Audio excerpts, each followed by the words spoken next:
CRIF presenta la entrevista en línea con William Meléndez.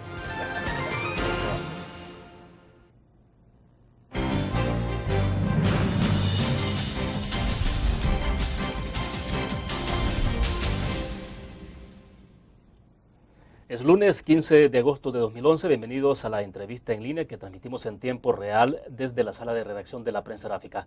Un saludo y un abrazo a nuestros cibernautas que están con nosotros en nuestro país y el mundo a través del www.laprensagráfica.com y a quienes nos miran a las 9 de la noche en Canal 25 y nos escuchan en horas de la tarde en Grupo Dutriz Radio GD Radio que se transmite totalmente en internet. Pueden enviar sus comentarios. Iniciamos la semana con un tema de carácter electoral, especialmente de participación electoral, y es en torno a dos temas centrales, las candidaturas no partidarias y voto por bandera o por candidato. Ambos puntos están en manos de la Corte Suprema de Justicia y nadie sabe cuándo habrá una respuesta. El resultado es crucial en tanto cada día que pasa se aproxima más el evento electoral de 2012 para diputados y alcaldes. Para conversar sobre estos temas nos acompaña en nuestros estudios Félix Ulloa, reconocido abogado de nuestro país y también ex magistrado del Tribunal Supremo Electoral. Félix, un gusto. Bienvenido. Gracias, William. Muchas gracias. Bueno, tenemos otros temas y creo que lo vamos a abordar rápido, Félix, por la calidad tuya como abogado, ¿no?, en este país y que, bueno, has dado seguimiento a todo este tema que tiene que ver con el proceso de los acuerdos de paz, el tema de ley de amnistía. Y digo ley de amnistía porque tiene que ver con el caso de los 9 militares que están en retención en este momento, que son implicados en el caso jesuitas, a raíz de la orden de captura que se ha girado desde España y que está siendo ejecutada supuestamente por Interpol. Pero bueno, está todo este proceso montado y me gustaría que habláramos rápido de eso, conocer un poco cuál es tu opinión, qué es lo que se vislumbra para este país en términos de toda esta discusión que se ha abierto. Bueno, mira, vale la pena, creo, hacer este pequeño paréntesis antes de entrar a los temas electorales, porque justamente el hecho de los militares y la orden de detención girada por la audiencia española a Interpol ha generado una coyuntura que nos saca de la ruta que llevaba el proceso de reformas electorales impulsado desde la Sala de lo Constitucional, porque rebota la situación justamente a la Sala al presentar estos militares un recurso de exhibición personal, un habeas corpus, y además porque luego la Corte en pleno se decide a conocer el caso como que si se tratara pues ya de una extradición.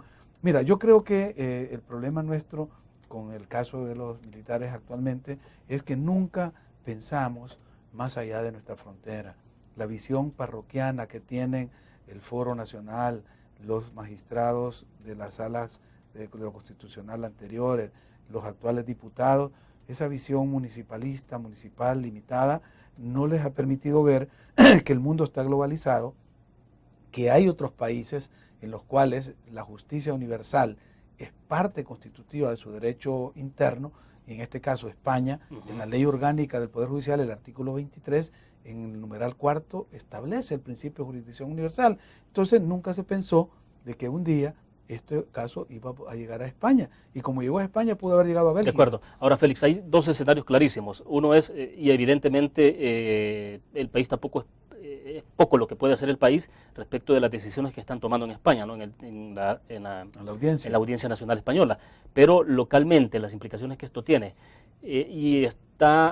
Antes de que comenzáramos la entrevista, preguntaba, por ejemplo, si en un momento determinado la Corte Suprema de Justicia conociera de una petición de extradición, resolviera a favor de una extradición, estamos hablando hipotéticamente, ¿eso implicaría un desconocimiento o tácito de la ley de amnistía? No, prácticamente la ley de amnistía no sería derogada por una aceptación del principio de extradición, primero porque la ley de amnistía es mucho más amplia, amnistió casos incluso hasta de derecho privado. Lo que estaría sucediendo sería de que se le estaría mandando un mensaje a la comunidad internacional y al pueblo salvadoreño, especialmente a las víctimas, de que la impunidad no va a sentar sus reales en el país como hasta ahora se ha presumido, porque las víctimas, que son las que no fueron tomadas en cuenta cuando se dio la ley de amnistía, son las que están reclamando justicia. Recordemos que este caso no lo ha presentado ni un partido político ni dirigentes políticos, sino las víctimas y sus familiares. Entonces, creo que vale la pena reflexionar sobre eso, ya que no lo hicimos cuando se dio la ley de amnistía, no se tomó en cuenta el criterio de las víctimas. Pero entonces, ¿qué hacer? Porque, bueno, acá lo que se supone es que esto se dice con mucha propiedad y te lo dicen quienes participaron del lado del FMLN, también algunos del FMLN, que esto sería como abrir una caja de Pandora, porque implicaría no solo el involucramiento de casos casos concretos cometidos por, en este caso, por militares, sino también por dirigentes del FMLN, incluso quienes están gobernando. Claro, pero es que si no la abrimos nosotros, la van a abrir de afuera.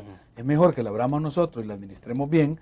Cómo se va a manejar este caso una vez se decida conocer la verdad, porque el principio de la reconciliación implica el conocimiento de la verdad y de hacer la justicia. Y pero ¿cómo hemos hecho eso? ¿Y cómo hacer entonces para evitar que esto termine desestabilizando un proceso de paz que ya supuestamente se ha consolidado en este país y no implique inestabilidad política? Bueno, primero es que las instituciones funcionen. Es decir, si no confiamos en las instituciones, estamos mal. Entonces, si le damos a las instituciones la capacidad de funcionar y de administrar este proceso y los actores de la época de la guerra asumen su responsabilidad histórica y dejan que las personas, las nuevas generaciones que queremos construir este país, ¿verdad?, tomen la responsabilidad de administrar la justicia que no se hizo en ese momento, creo que el país tiene el futuro por delante. El problema es que si seguimos escondiendo esto, si seguimos ocultándolo, no va a pasar lo de España. En España se están abriendo casos de la guerra civil de 1936. Se andan buscando la tumba de García Lorca ahorita. Entonces, aquí nos va a pasar lo mismo si queremos ocultar la verdad. Y el problema no es que la dicotomía es entre justicia y democracia. Eso pasó en Argentina. Alfonsín se vio en ese dilema. Creo que no podemos agotarlo en este segmento, todo este tema. Sin duda alguna, la entrevista podría dedicarse solo a eso. Pero bueno, está el otro tema. Vamos a la pausa. Cuando regresemos, me interesa que terminemos de agotar este tema. De acuerdo. Y luego pasamos al tema electoral. Vamos a la pausa.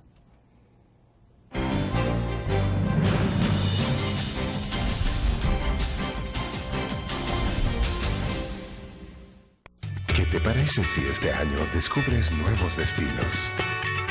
Alcanzas tus metas. Manejas nuevos triunfos sin más preocupaciones. Cuenta con nosotros para lograr todas tus aspiraciones. Los créditos de la Agrícola te acompañan para que puedas crecer hasta donde te lo has propuesto. Solicítalos al 2210-9800 en bancoagrícola.com o en agencias. Banco Agrícola.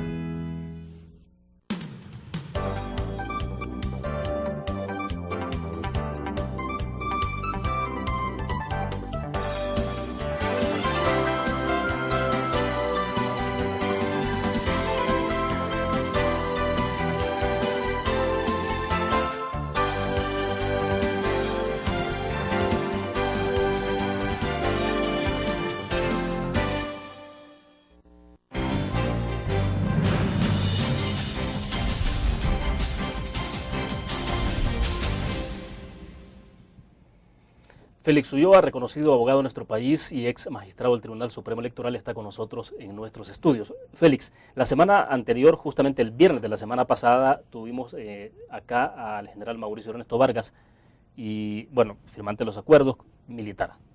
Y entonces decía él, en esencia lo que él planteaba era que en aquel momento se privilegió, decía, o la justicia o la paz, porque decía que era imposible establecer los dos criterios al momento que se estaba en el proceso de negociación. Entonces, llevar una cosa o la otra tiene su costo, decía. Entonces se decidió por la paz, o sea, sacrificando la justicia. ¿Cómo queda entonces en medio de todo esto? Sí, yo te decía, es el mismo dilema que enfrentó el presidente Alfonsín cuando terminó la dictadura militar en Argentina y él ganó la presidencia de la República. Pero ninguno de los dos vectores tienen que sacrificarse, ni la democracia ni la justicia. En este caso no sería ni la paz ni la justicia. Lo que hay que buscar es un camino intermedio y lo que hizo Alfonsín allá fue juzgar a las figuras emblemáticas de ambos lados que podían haber salido con responsabilidades en los hechos que se denunciaban y así fueron a la cárcel tanto líderes de los montoneros, por ejemplo Mario Firmenich, que era el jefe de los montoneros, o Vaca Narvaja, que era del directorio, y también los generales Videla, Macera, que también habían estado involucrados. Y con eso el pueblo argentino pues sintió que se había hecho justicia. Aquí en El Salvador el problema es en ese punto, justamente en términos prácticos y de resultado, ¿finalmente hubo algún resultado perceptible sobre eso? Es decir, ¿valió la pena lo que hizo Alfonsín en ese momento? Exacto, es decir, el tema que se había dado, porque acordémonos que el Cono Sur tenía procesos similares. En Uruguay había sido lo contrario. En Uruguay se hizo un referéndum porque había un acuerdo que se llamaba el Acuerdo de la Naval, donde los militares habían hecho lo que se llamó las leyes de perdón y olvido, o sea, olvidarse todo lo que había pasado, pero lo llevaron a consulta de la población y en el referéndum ganó el no, o sea, que no se le juzgara. En Chile había sido lo contrario. En Chile se creó la Comisión Rettig. La Comisión Rettig estableció la responsabilidad de los militares. El presidente Algo impidió perdón y creó una comisión para compensar a las víctimas, o sea, para reconocerles pensiones, estudios, darle una serie de prestaciones como una forma de compensarlo. En Argentina era otro modelo. Yo no digo que apliquemos ninguno de ellos. En el caso salvadoreño, la Comisión de la Verdad en su informe dio las pautas a seguir, establecieron cuáles eran los mecanismos que se deberían de hacer para consolidar la paz. Nunca recomendaron esta ley de amnistía. Esta ley de amnistía ha sido cuestionada no solo por sectores nacionales, sino que se ha llevado a instancias internacionales. Hay unas recomendaciones ya al Estado salvadoreño de su derogatoria. Entonces seguimos insistiendo en proteger a un pequeño sector, ¿verdad?, que ha sido señalado y que tiene responsabilidades en algunos casos, y ese es el precio que estamos pagando, porque recordemos que la amnistía se dio para que pudiera entrar la Comandancia General del FMLN, que tenía juicios penales en los tribunales. Félix, y al someter a personas en particular de ambos bandos, por ejemplo, en este caso particular, no estamos hablando también de satisfacer ciertas aspiraciones o pretensiones de ciertos grupos o de ciertos sectores, no necesariamente de todo un país, o que eso implique realmente un proceso de reconciliación, a partir de ahí haya otra historia para este país? Pues si no se quiere hacer eso, porque se trae el argumento de que se van a abrir heridas, y la herida cuando tiene pus adentro, y aunque parezca que está cicatrizada, hay que sacarla, porque si no, más temprano que tarde va a estallar. Lo que necesitamos aquí es hacer un proceso. Si no se quiere hacer por esta vía de que nos están imponiendo desde fuera, pues que se haga una consulta, que se pregunte si la ley de amnistía procede, no procede. No estamos acostumbrados a preguntarle a las víctimas. Aquí se impuso una por las especie dos, de por las referéndum, dos. Félix. El referéndum, como sabemos, no está contemplado. Una consulta, pero una consulta se puede hacer, por supuesto. Ahora en las elecciones, el tribunal puede meter en una papeleta y decir, ¿está de acuerdo en la amnistía? Sí o no. Y que salga y que el pueblo opine. ¿Por qué? Porque al final son las élites, las cúpulas, las élites militares, las cúpulas empresariales, las cúpulas políticas, son los que deciden y son sus intereses. Pero si no es el interés de la población, son 80.000 víctimas, son familias. Yo te digo, mi padre fue asesinado en la guerra. Claro. Yo cuando escribí ese ensayo dije que yo perdonaba a los que habían asesinado a mi padre. Yo perdoné públicamente, pero dije, pero yo no puedo perdonar a los que mataron ni a Rodríguez Por, ni los que mataron a Ubao, o los que mataron a muchos estudiantes. ¿Por qué? Porque solo las víctimas tienen el derecho a perdonar. Y aquí la ley de amnistía fue una imposición contra las víctimas. Entonces eso el pueblo no lo olvida. Y te digo, en España todavía hay recuerdos de la guerra del 36. ¿Por qué? Porque la sociedad tiene que expurgar esas cosas. Y eso es lo que digo, hagámoslo nosotros y que no nos lo vengan a imponer desde fuera, porque aquí no queremos hacer bien las cosas. Ahora, pero conscientes de que en esto van a aparecer militares, van a aparecer excomandantes del FMLN. Exacto. Sí, incluso gente que está gobernando ahora. Las partes que estuvieron beligerantes tienen que saber que hay responsabilidad. Y eso es lo que establecen incluso en el derecho internacional humanitario. Entonces no veo por qué no podemos asumir eso con responsabilidad. Claro, ya la gente se acostumbró, sobre todo, por eso digo, los que ejercen el poder, porque son las élites de ambos bandos, a quedar en que eso quede en el olvido. Pero si tú le preguntas, mira, hay muchos casos que se han estado retomando que no se les ha hecho mucha publicidad. Aquí en la prensa gráfica, en unas editoriales, si tú lees varios artículos que salieron sobre el caso de Mayo Cibrián, que fue un comandante ahí en San Vicente que asesinó a de la cientos CCPL. de militantes. Es decir, se les ha ido a plantear a la dirección por los familiares de ellos. ¿Y qué se ha hecho? Un silencio. Entonces, las víctimas tienen que hablar. Si estuviera vivo, Monseñor Romero diría, soy la voz de los sin voz, porque esos son los que no tienen voz. Entonces, las cúpulas, las élites, son las que están callando esto. Pero ayer escuchábamos al obispo de San Salvador y él decía de que, por ejemplo, hay que dejar que funcione la institucionalidad, y entonces decía, hay que esperar a lo que la Corte Suprema resuelva. ¿Y qué va a resolver la Corte? Yo no sé qué está resolviendo la Corte. Si la habeas corpus lo resuelve la Sala de lo Constitucional.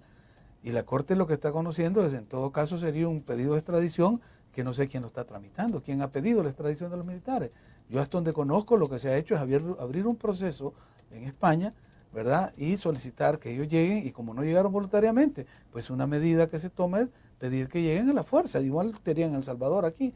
Si no llegas a la tercera cita, te mandan con prevención de apremio y es que la fuerza pública te lleva al tribunal, eso es todo. Bueno, perfecto. Terminamos con este tema. Vamos a la pausa comercial y regresamos entonces con el tema electoral. Perfecto. Volvemos.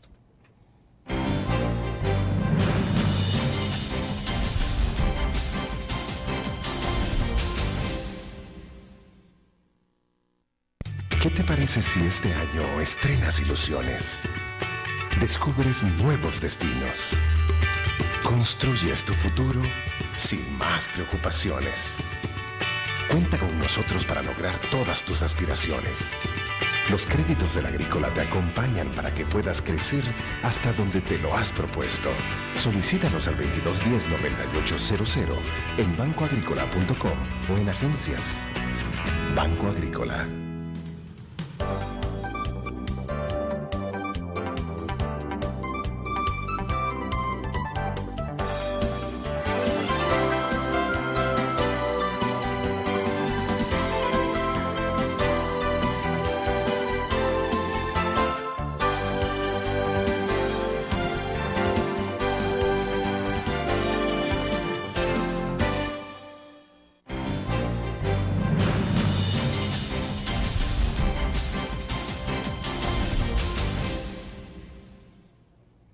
Bueno, anunciamos en Facebook el tema estrictamente electoral y Freddy Enríquez nos ha escrito, dice: señores políticos, entiendan el sentir de las mayorías, nosotros estamos cansados de tantos fanáticos que se aferran a una ideología y se olvidan del hambre del pueblo. Ese es un comentario en particular. Y Mario Matute, que nos ha escrito también en el Facebook, dice: hola William, excelente, esta será una super entrevista que los salvadoreños no se deben perder. Un saludo a vuestro amigo el doctor Félix Ulloa. Bueno, es anticipándose un poco sobre el tema que justamente abordamos en este momento, Félix.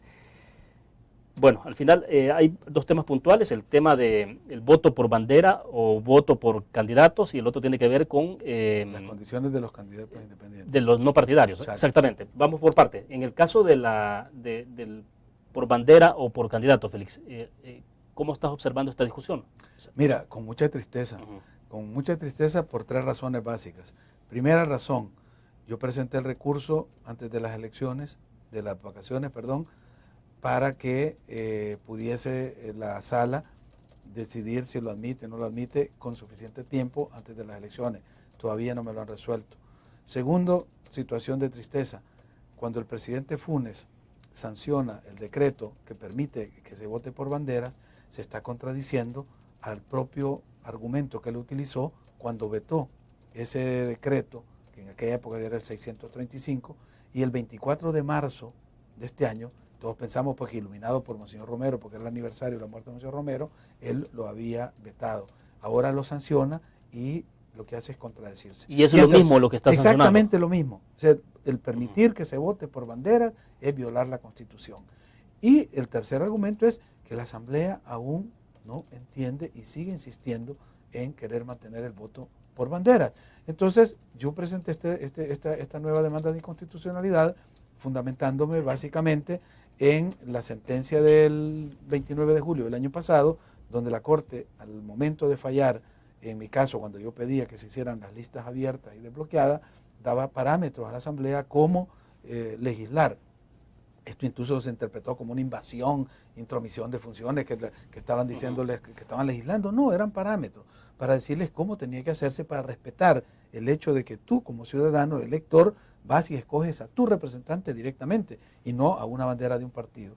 Eso ellos lo quisieron matizar, sacaron un decreto, el presidente Funes se enteró, da los argumentos del presidente Funes en su veto, que dice que eso es inconstitucional, que violenta el principio de igualdad y del voto directo, y lo veta. De acuerdo. Y ahora viene, en junio, la Asamblea saca otra vez el decreto y el presidente esta vez lo sanciona. Entonces ya no entiendo yo qué pasa. El único recurso que me queda a mí es acudir a la sala y presentar esta demanda de inconstitucionalidad. Así que está la pelota en la cancha de la sala de lo constitucional, y por eso quizás era que valía la pena abordar el tema de los militares, porque este tema viene a ser pues como una distracción en el rumbo que llevábamos de las reformas electorales.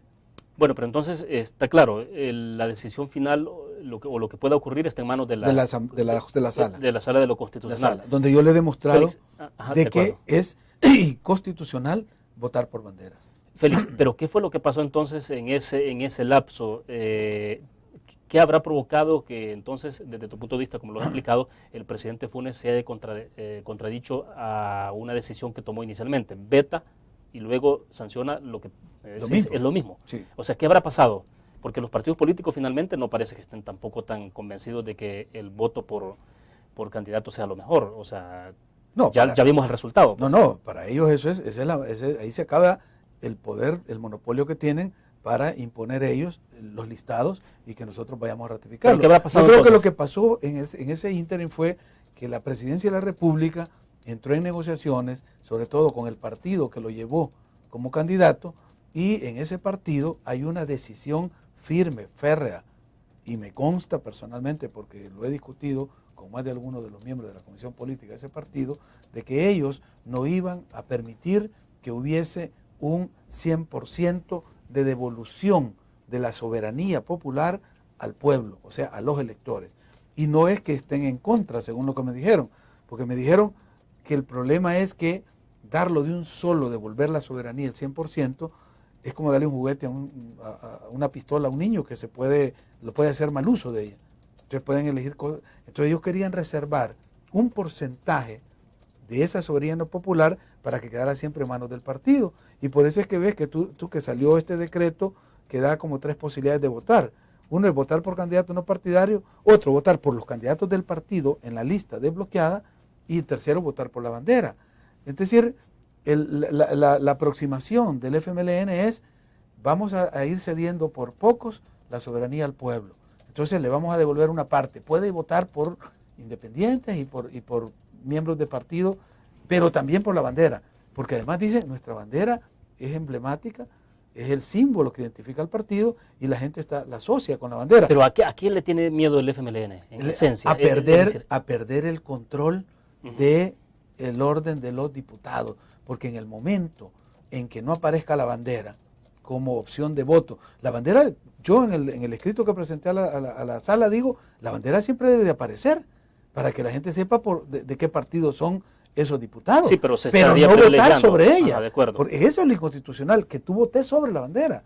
La bandera debe estar ahí, por supuesto. Porque ellos dicen, es que la bandera es la que nos identifica. Sí, hay que esté, pero no podés votar sobre ella. Porque al votar sobre ella es donde ellos tienen el poder de establecer la prelación, el orden de los diputados.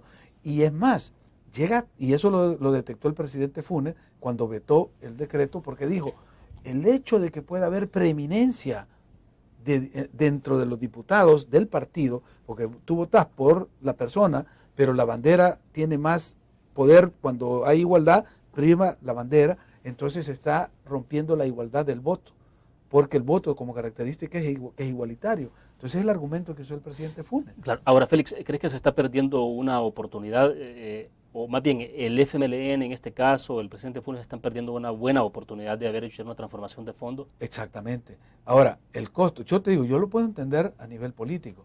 Posiblemente si yo estuviera en la cúpula del FMLN y diría, nos costó tanto llegar a donde estamos y ahora vamos a devolverle al pueblo todo. No, le vamos a devolver una parte. Eso es lo que está haciendo el FMLN, una parte. Ahora, ¿qué está haciendo la oposición? ¿Qué está haciendo la derecha, en este caso Arena, y no el otro bloque de derecha? Están pidiendo que se devuelva todo.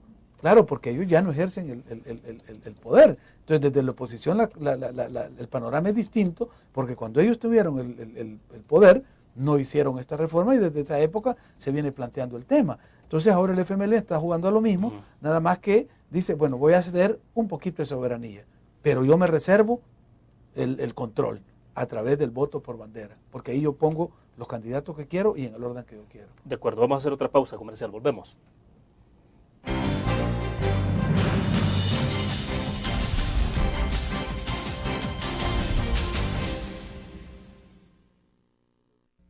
¿Qué te parece si este año alcanzas tus metas? Construyes tu futuro. Enfrentas nuevos retos sin más preocupaciones. Cuenta con nosotros para lograr todas tus aspiraciones. Los créditos de la Agrícola te acompañan para que puedas crecer hasta donde te lo has propuesto. Solicítalos al 2210-9800 en bancoagricola.com o en agencias. Banco Agrícola.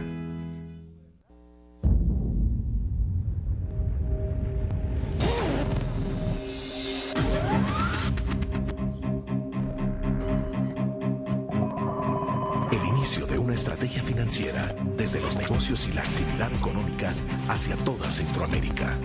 El Economista Regional, una revista especializada donde encuentras el panorama empresarial y los principales movimientos financieros. El Economista, el modelo regional de información económica.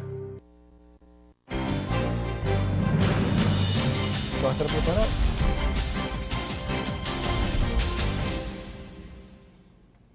Bien, sobre el tema que conversamos este día en la entrevista en línea, Betty Vázquez nos escribe, dice, muchas personas votan por bandera y no se fijan ni quién es el candidato, si es competente o no. Por eso estamos como estamos. Bueno, es una opinión. Sí, no, y es cierto, porque es lo que hemos estado diciendo. No sabemos quién va detrás de una bandera. O sea, detrás de una bandera se esconden, en el caso de San Miguel, 6 personas, 6 nombres. En el caso de San Salvador, 25. ¿Quiénes son?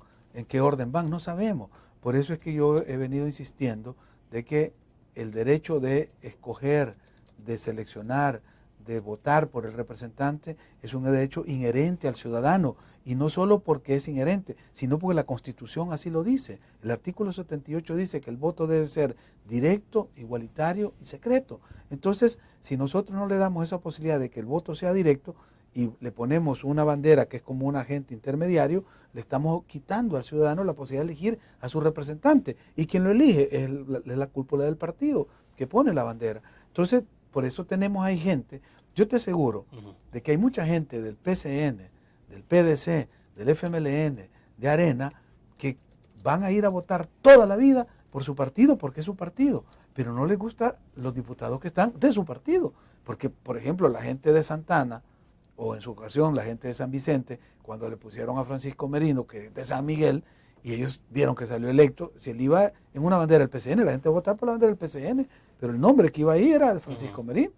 Lo mismo le pasó a Ciro Cruz, después ya tuvo que salirse de Cabañas porque ya no lo elegía, perdí el PCN en Cabañas, hoy anda buscando irse por la paz. ¿Por qué? Porque la gente es leal al partido, pero dentro del partido ve que hay cuadros que son buenos y otros que no, y eso le está pasando al FMLN ahora.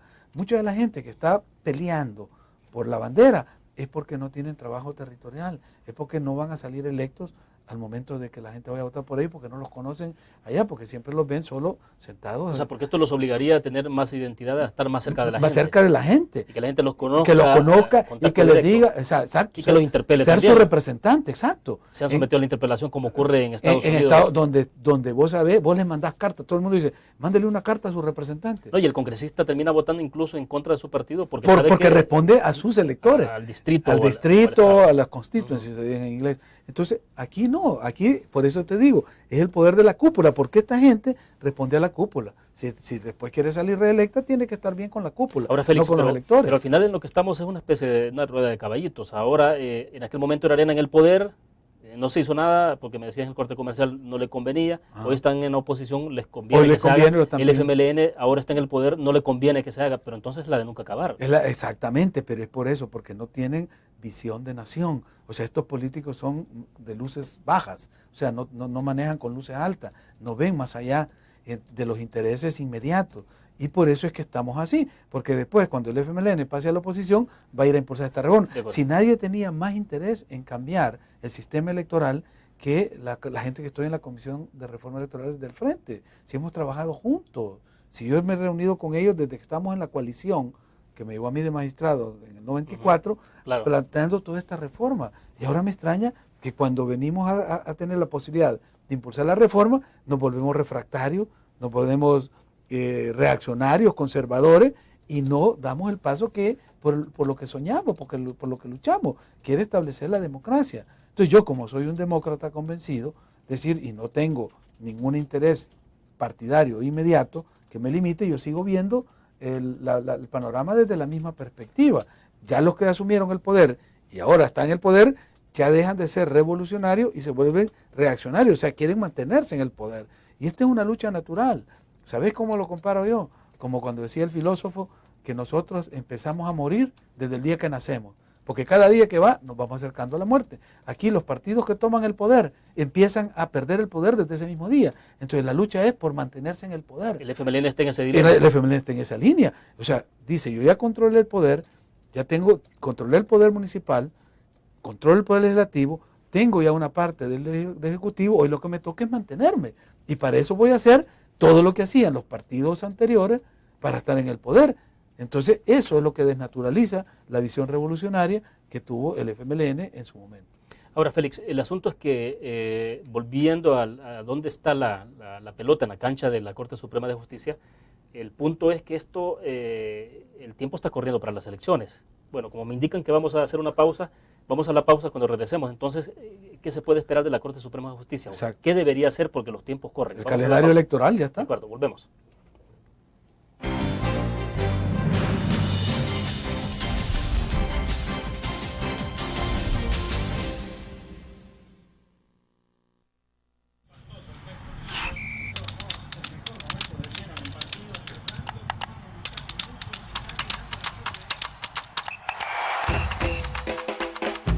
La emoción del deporte está en www.elgráfico.com.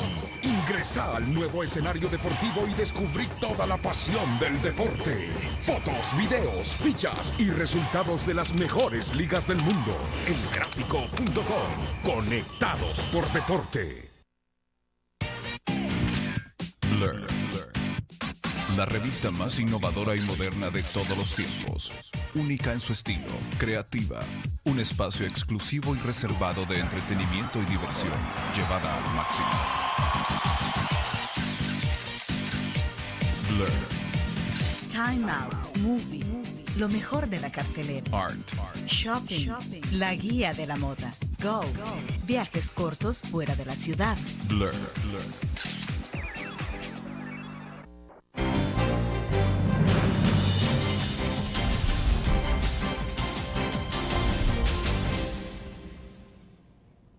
Bien, decíamos en el segmento pasado, Félix, el tiempo está corriendo, la Sala de lo Constitucional tendría que resolver de inmediato, si fuera el caso, para que esto pueda corregirse para las próximas elecciones.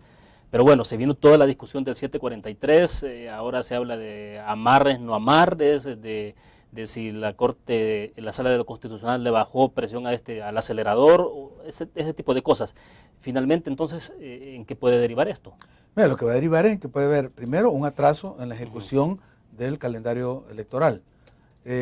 Segundo, de que si se siguen implementando las etapas del proceso electoral y todas las operaciones electorales y llegamos al día de la elección con este limbo jurídico, pues habrá un cuestionamiento sobre la legitimidad de las elecciones y cualquiera podría argumentar de que los electos carecen de legitimidad. Es decir, estamos poniendo en riesgo demasiado por muy poco, por simplemente no sentarnos a hacer la tarea. Si la Asamblea Legislativa se sienta, hoy es 15 de marzo, de aquí al 15 de septiembre nos da como regalo del Día de la Independencia una legislación acorde a lo que fue la letra y el espíritu de la sentencia del 29 de julio del año pasado, esto se resuelve.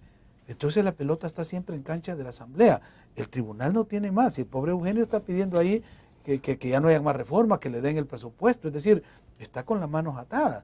¿Por qué? Porque el limbo no lo crea él, se lo crea la falta de cumplimiento de la Asamblea Legislativa a la aplicación de la sentencia tal como lo emitió la Sala. Entonces, la situación es que estamos en este impasse y, como tú dices, yo lo hice con toda responsabilidad, presenté la demanda en tiempo suficiente, porque yo la presento el 28 de julio, porque hasta ese momento es cuando yo obtengo pues la copia del diario oficial, todo lo que hay que hacer para poder presentarla y a tiempo, porque sí, claro, el decreto fue sancionado en junio, salió publicado y entra en vigencia y todo eso, entonces no iba a meter yo una demanda de inconstitucionalidad. Entonces, desde tu punto de vista, ¿es la Asamblea Legislativa, no sé, más el presidente los que están sometiendo a esto, o es la Asamblea Legislativa? Prima fase, la Asamblea, porque es el órgano que legisla, ¿verdad? En segundo lugar, la responsabilidad del presidente de no haber corregido eso y haber sancionado el decreto. Y si esto es grave, ¿cómo que alguien pueda acudir el día de mañana y deslegitimar esas elecciones?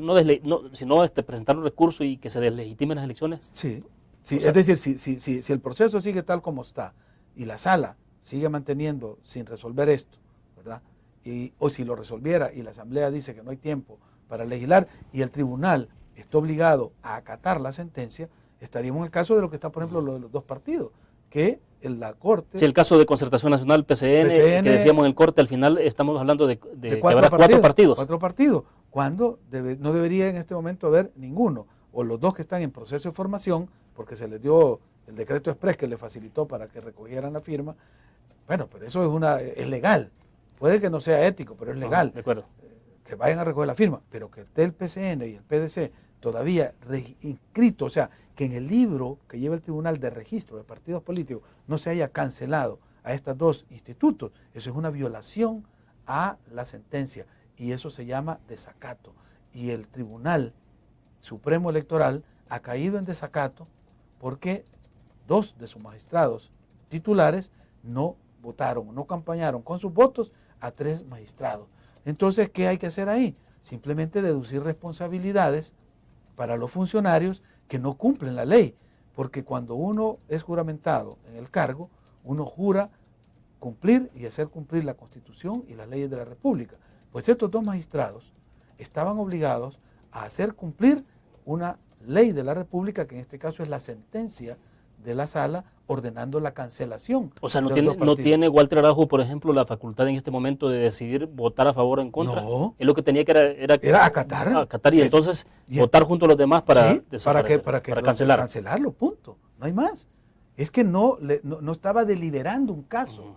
El magistrado, por supuesto, uno puede votar a favor, votar en contra, abstenerse, razonar los votos, cuando estás conociendo un caso, pero ahí no lo estaba conociendo. Si a ellos les llegó una orden de que se ejecutara una sentencia y al no cumplirla, cayó en desacato.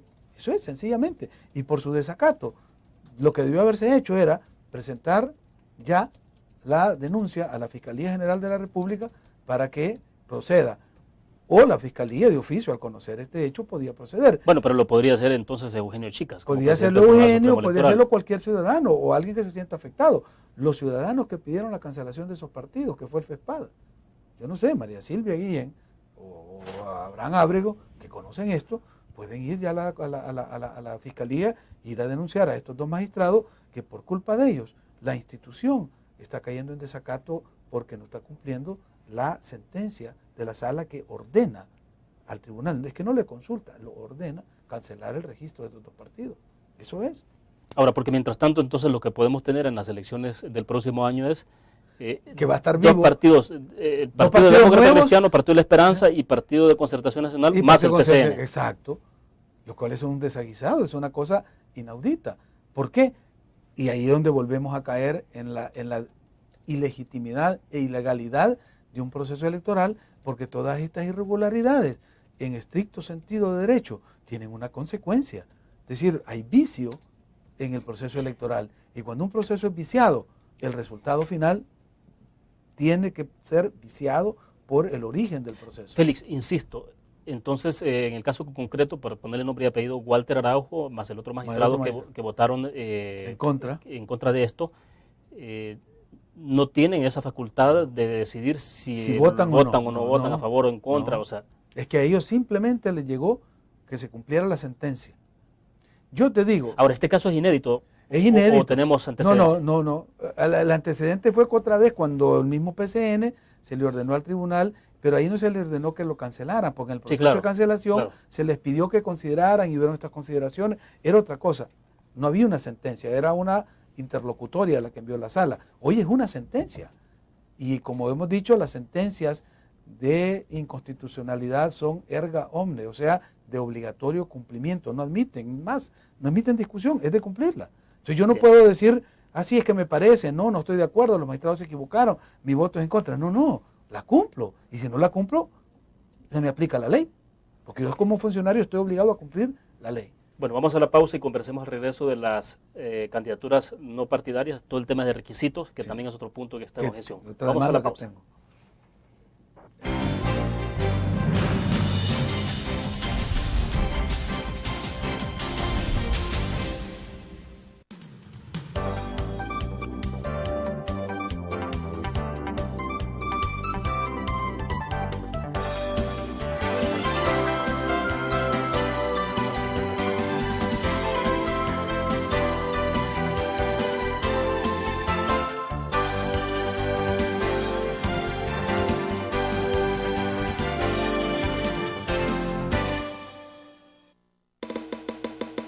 Tu periódico es dinero, porque ahora puedes pagar con la prensa gráfica.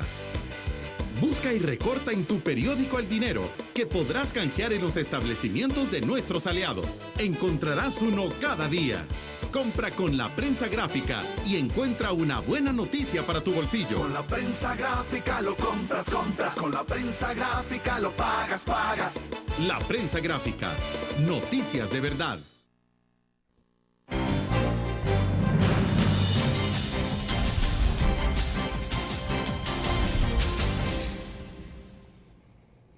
Bueno, hablemos entonces de requisitos, candidaturas no partidarias, porque el punto es que hoy por hoy lo que se plantea es que los requisitos son tan iguales o más todavía que los que se le exigen a un partido político, en el caso de los no partidarios.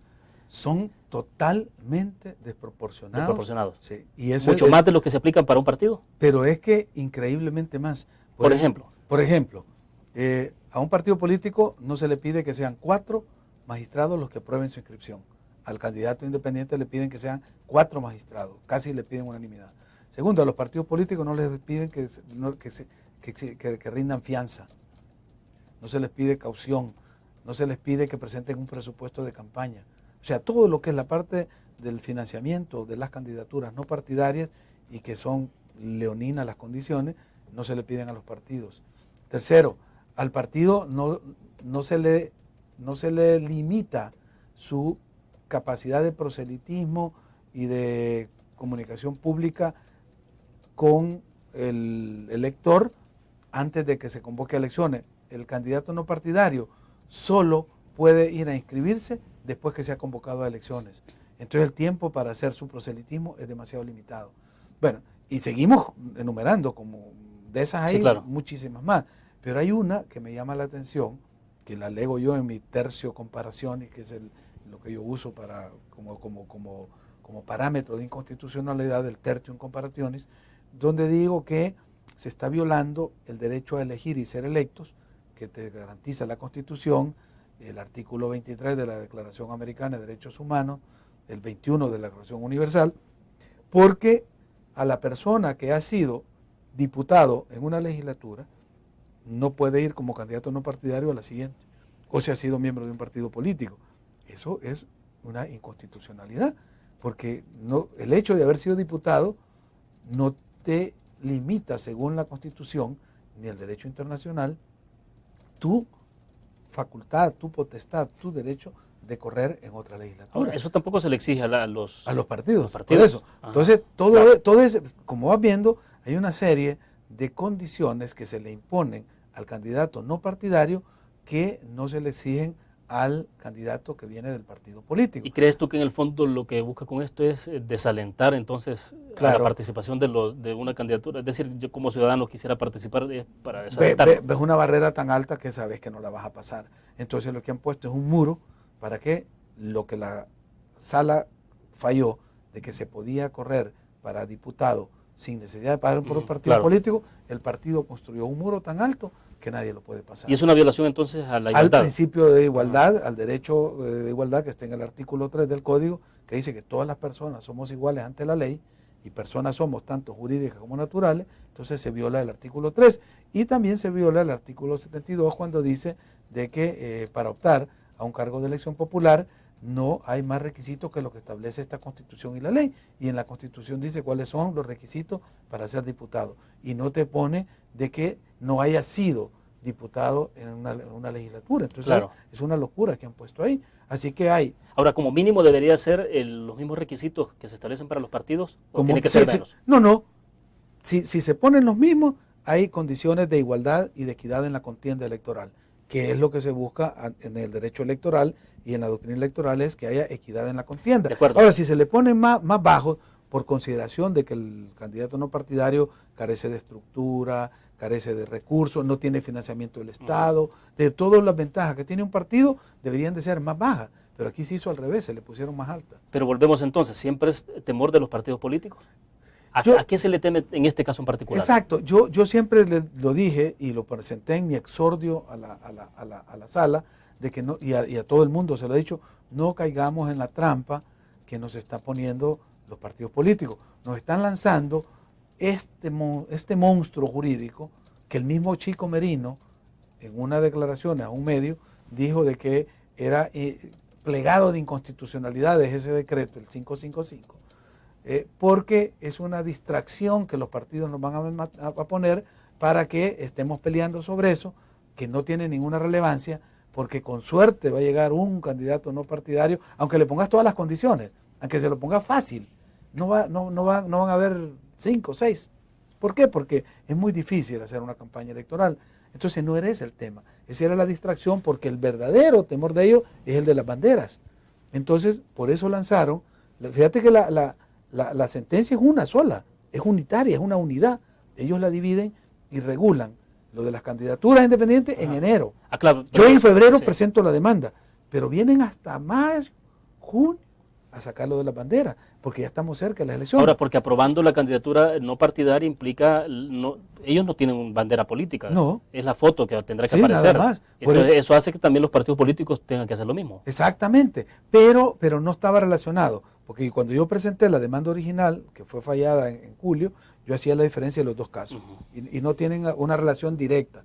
Sin embargo, la Asamblea, los estrategas políticos de la Asamblea, dijeron, vamos a tirar esto, para que aquí se pierda tiempo discutiendo, porque al fin y al cabo no es ninguna amenaza para ningún partido que hayan candidatos no partidarios, ningún. Es más, hasta los podían usar ellos, algunos de sus cuadros, usarlo, o de sus aliados, mandarlos como independientes o no partidarios. No, el temor era el otro. Por eso es que me extraña de que en este momento, ¿verdad?, hayan bajado ya y decir, no, les vamos a bajar las condiciones, ya no van a pagar fianza, ya no van a recoger toda esa firma, ya no, a suavizarla, porque al final ese no era el problema. El problema es votar o no votar por banderas. De acuerdo, vamos a la última pausa comercial y regresamos.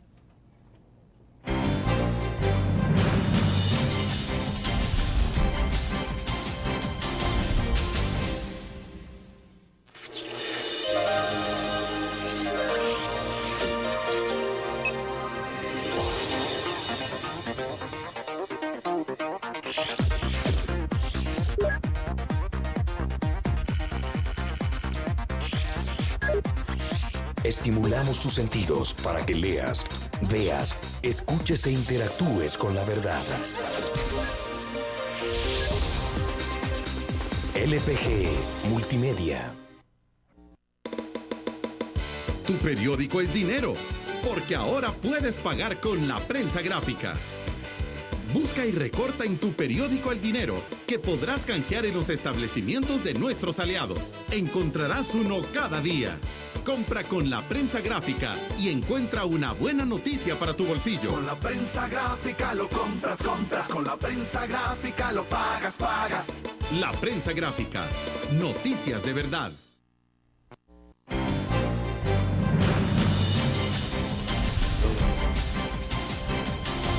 Yo lo siento, pues, porque no me ha resuelto. Bueno, estamos en los últimos minutos, Félix. Entonces, el escenario que está planteando para las elecciones de marzo es que podemos tener elecciones, pero ni habría candidaturas no partidarias como se aspiraba, como tampoco se tendría el voto entonces por candidato por persona. Sí, yo creo que esos son los riesgos que corremos, y es el peor caso, el peor escenario, el worst case escenario, es ir y que no podamos tener candidatos no partidarios porque no cumplieron con estas condiciones imposibles que puso la Asamblea, y también que estén las banderas de los partidos orienten a su voto duro a ir a marcar las banderas, y el voto no duro, que es el voto suelto, que es siempre ese swimming vote, no va a alcanzar el número suficiente que el de las banderas, y entonces entra en juego lo de la preeminencia, y el orden que pusieron los partidos es el orden que va a prevalecer. Ese es el peor caso de escenario. Ahora, para mí como demandante, yo espero que la sala me resuelva. El recurso contra el 555 lo presenté en febrero, que es el de las candidaturas. Ya la Asamblea está hablando de que va a mejorar las condiciones de participación, sin llegar a la equidad, pero las va a mejorar. Pero también presenté el 28 de julio el recurso contra el 758, que es el voto por bandera. Yo entiendo y estoy consciente de que para la sala es una gran responsabilidad. Muchos sectores han estado haciendo llamados a la sala de que está distorsionando el sistema electoral, que el momento político no es el oportuno, que estamos muy cerca de las elecciones, que cualquier sentencia de ellos pone en riesgo la ejecución del proceso y del calendario electoral. Pero yo les quiero hacer un último llamado. Estamos a 15 de agosto, para el 12 de marzo, que creo que van a ser las elecciones, hay un tiempo prudencial, no solo para que la sala emita el fallo favorable a mi petición, sino que para que la Asamblea Legislativa apruebe las normas jurídicas que llenen el vacío que va a dejar las normas que serán expulsadas del sistema electoral actual y que son las dos de estos decretos, del 555 y del 758. La justicia no se negocia, la justicia no es sujeto de valoraciones de tipo partidario ni de sectores, la justicia se aplica. Aquí la Constitución dice de que la justicia debe ser pronta y cumplida. Hasta hoy la sala ha estado haciendo eso, porque casos que tenían años de estar durmiendo ahí el sueño de los justos, ellos los han estado desempolvando y resolviendo. Pues yo estoy satisfecho con el trabajo de la sala, sé que ahora están en un momento difícil por este caso de los militares que ha generado una distorsión, una distracción, pero yo le pido a la sala de que resuelva las dos demandas para que la Asamblea no tenga excusa de que está extemporánea la sentencia y que no pueden emitir las normas que van a ganar ese vacío en el sistema electoral. Con eso estarían cerrando el ciclo de una misión histórica que empezaron el 29 de julio del año pasado, que fue romper los obstáculos que habían para que la participación popular tenga sentido y recupere la soberanía. Félix, pero siendo concreto, hay poca voluntad política partidaria sobre estos temas. Sí, pero la pelota no está en cancha de los partidos, la pelota está en cancha de la sala. Y si una cosa ha caracterizado a la sala es, primero, su independencia, es decir, no dependen política, ideológica ni económicamente de nadie. Segundo, su profesionalismo y la sabiduría con que han resuelto. Y lo tercero, la oportunidad.